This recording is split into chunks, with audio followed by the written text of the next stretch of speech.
Once again, congratulations to the Kincade household. Which, in case you didn't hear, we did that at the very start of the show.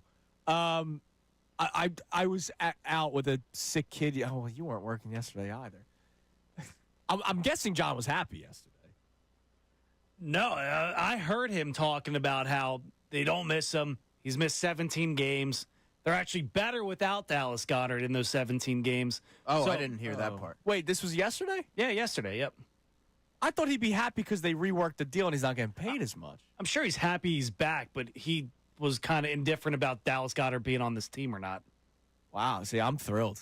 I was over the moon Wednesday when I was driving home and I heard the news on the Mike Missanelli show. It's best for both parties. And it can be true for both parties. Like, Dallas Goedert, the market was not there. And to just say the league told you what they think about Dallas Goedert is not entirely true. Dallas Goedert probably had a certain price tag that he wanted to get, and the league wouldn't do that. But if the Eagles just outright released him, he's on a team in 5 minutes. In 5 minutes. I mean, obviously, hurting him a little bit is that he's 30 years old and injury prone. Yeah. But, I mean, when you look at the impact that he has in both facets of the game on the offensive side of the ball, I mean, it's night and day compared to the other options who are behind him. And let me just go through the names again, who would have been next in line if Dallas Goedert's not there. Grant Calcaterra, who last season had a career-high 24 catches, extremely deficient in the blocking department. Yes. Harrison Bryant, who they signed as a free agent, he's been in the league for about 4 seasons, and I don't think he has 1,000 yards combined, nor does Kylan Granson, who they signed as a free agent as well. They're good complementary pieces, but not starting tight ends. No, and there's levels to that. And so I feel very, very happy that Dallas Goedert is back. Now, I'll ask you, before we get to the key word, what do you do after this season? Because here's the deal. It's great and all that they got him back. I'm thrilled. I think they had to after they did not draft his replacement. They still didn't draft his replacement. So that means next year you're probably going with a rookie tight end. Or they make a trade for somebody. But, again, over the last couple of tight end ones in the Philadelphia Eagles, they haven't done that. They've been drafting their guy. Yeah, I wouldn't go the route of trading for somebody because, like, a Michael Mayer, he's okay, but he's not going – you don't know what he's going to be. Right. The Eagles have proven that they're going to draft that successor and develop them and have them be an 8 or 9 year player for them. Yeah, like, that's what they do. It's been – as much as we talk about the trenches, O-line, D-line, tight end has been a staple for this football team. Stability. For 20 plus years. A pillar of stability. Absolutely. And there's a guy to keep an eye on next year, coming out of Vanderbilt, Eli Stowers. You're already working on your big board? Checo, I want to ask you this. Yeah, what's up? Does that pigeonhole them in the draft next year? Like, Howie Roseman's able to maneuver because a lot of people don't know which way he's going to go. If they need to get a tight end, what does that do for them? Trades, otherwise, are people going to jump ahead of them for this kid? No, you're right, Brennan. To a degree, it would. But I would also say that Dallas Goedert is signed at least through 2025. There's always the chance that they are able to negotiate and keep him around even longer. Right, and that could be a possibility as well. All right, you're listening. All right, real quick, before we get back to our text messages and our sports-related topics.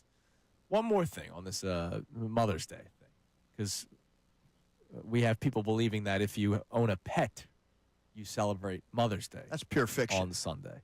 I think that's despicable. I find that to be repugnant. Stealing Mother's Day from the moms is just a crime. Horrible. Now, I have a question for you guys. I think I do something weird, which was nothing new. On my birthday, every year, I celebrate my mom more than myself. She's the one that did the work. The birthday, even though it's the day you are born, so you should celebrate it, right? Like, when you turn 21, go get wasted. Like, I get it. But, like, to me, it's more of a celebration to the parents. See, that's a mature way of looking at it. That's a selfless way. Now, let me ask you, do you spend the day with your mother? It depends. I mean, like, I like to see them on my birthday. Yeah. I see my mom. I visit my mom every year. I'll hug my mom, and you could ask her. I say, thanks for giving birth to me. Like, I'm not a big birthday guy to begin with, right? Like, to me, like, Christy every year, what do you want to do for your birthday? I'm like, wings, smoke, like. You're low key, yeah. Like there's very little things that I really want to do. Take the kid. Take the kid away for a few hours, right? Like I'm a very low key guy. I don't do the whole it's the big 2-7, request it's the off, big 32, whatever. Now, are you the same way on Father's Day then? Like, is that all about just your dad, or do you embrace it now that you're a dad? I embrace the first one, but I still like to try to I would like to hang out with my dad, right? Even though I am a father, I like to hang out with my dad, so I try to make it where all three of us are together or something like that with Coop. See, I think that's awesome. Well, he also doesn't know. He's 3. He doesn't know what Father's Day is.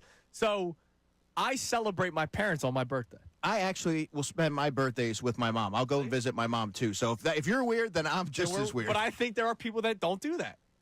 Because it's not always about us. That's the way that we look at it. We're selfless. Damn right we are, Andrew. Damn right we are. All right, what do we have on the text line this morning, Gunner? Our 2 topics. Well, the Phillies topic is, do you think they've made that turn? Because I know a lot of people are very iffy with this Phillies team. They've now won 4 straight series following getting swept by the Mets, and I think that's still left a sour taste in a lot of people's mouths. But they've been winning baseball games, and they sweep the Rays yesterday. And of course, the Sixers. That's where we started. After hearing Daryl Morey on with the Mike Missanelli show yesterday, do you have any faith that this big 3? He says they are still committed to Embiid, George, and Maxey.